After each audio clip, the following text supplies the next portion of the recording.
ماہ رجب ہمیں یہ پیغام دیتا ہے کہ رمضان المبارک آنے والا ہے، اس میں اللہ کی رحمت بے تحاشا تم پہ برسے گی، اور اس رحمت سے وہ بندہ فائدہ اٹھا سکے گا جس کے دل کا برتن سیدھا ہوگا۔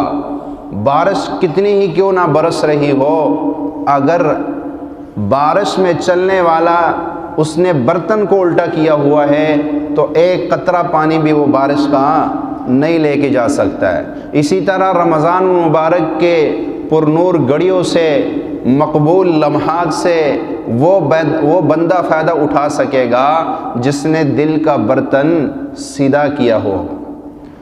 اور برتن کو سیدھا کرنے کا وقت یکم رجب سے شروع ہو جاتا ہے۔ ماہ رجب میں اس برتن کو سیدھا کرنے کی کوشش کرو، نہ ہو شعبان میں سیدھا کرنے کی کوشش کرو۔